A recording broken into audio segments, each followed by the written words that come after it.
welcome to our brick tip number 33. I wanted to go over some different types of rock formations and mountainscapes, etc. because I've had a few people ask me about that. So here's a good sample of parts. Of course, we have Lego's big ugly rock pieces, and we have a different variety of slopes. Some designers don't like to use these pieces because they're big and chunky. But recently there was a very impressive MOC where the base of the MOC was almost all of these kind of pieces. So it's not necessarily that they're bad to use. It's about when you're going to use something like that. If you want your MOC, or you want the subject of your MOC to be the thing that stands out the most, then you don't have to worry so much about getting the rock formations just right.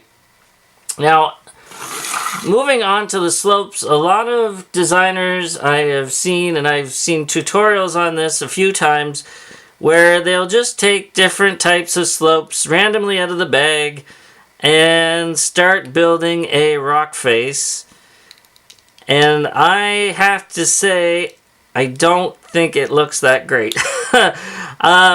It's fine if you do it. I mean, it is your build at the end of the day. You can go ahead and do what you want. But I find that it doesn't really look natural at all. And even though it is hard to get that kind of shaping in Lego, I really think people don't pay enough attention to the gradients in mountains and rock formations and such.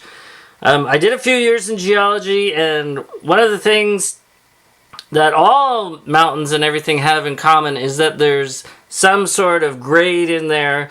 There's usually a fault line or something that the rock has followed. And when you're mixing and matching like that, you really lose kind of that perspective. So I'm not going to show you that method because there is a lot out there. But what I'm going to do is show you how to build a section of a mountain or a rock formation on a plate, and we're going to be standing it up. If you remember, I did plate walls way back in brick tip 9.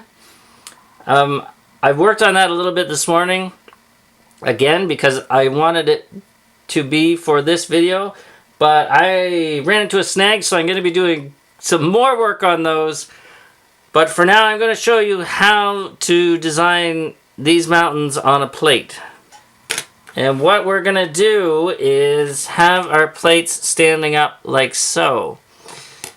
So we're going to build out with just some bulk bricks to bring out the bottom of our mountain so that it can stand up on its own. Okay, so this is our first layer down. I just left this section kind of open for now. You're going to see what we do with some slopes and stuff in there. But then I'm going to build out again here and bring this side of the hill out. Okay, so now we got the next layer on. So we're 2 bricks deep. We'll probably add another layer and then we can start shaping all around here. Okay, so we got our third layer now. You notice I did crisscross the bricks so that they have some strength. It stands up on its own now. So now we can get out some gray and dark gray slopes, and we're going to start building our wall out this way.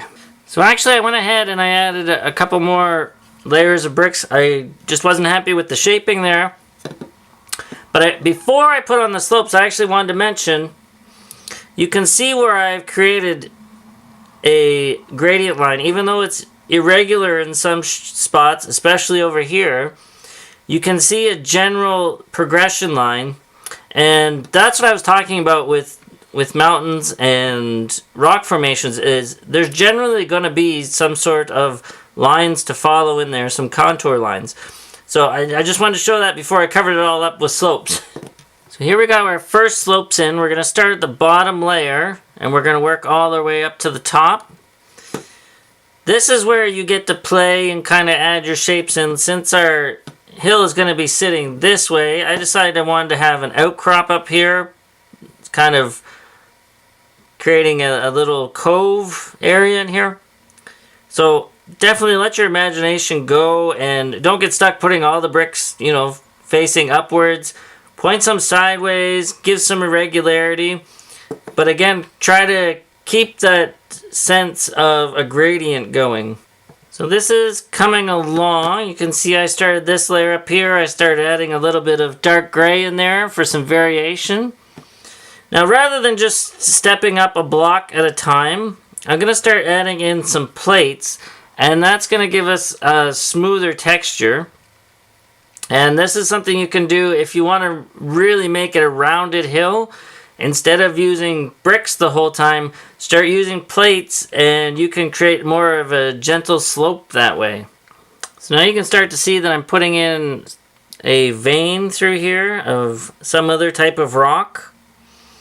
This is the other point when you're adding in different elements. Usually in ground layers you'll get different color striations through them. So if you're just popping like a different brick here and there, you might be adding a little bit of variation. But if you think about where you're putting it, it'll give you a much more realistic effect. So I'm going to go and I'm going to finish up the rest of this. So this is our rock face with all of our slopes on. I'm going to go add a few cheese slopes and tiles to kind of hide some of the pips. But I think that looks pretty good right now. It is a bit chunky. It's probably a bit heavier than the other method.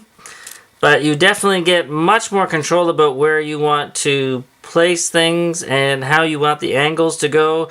Because you can force angles in any which way in every direction. Especially being able to layer the plates on. So you can just add a little bit of thickness here and there. So we will go do that next and we will have our final result after. So this is our final result with our cheese slopes and tiles put on.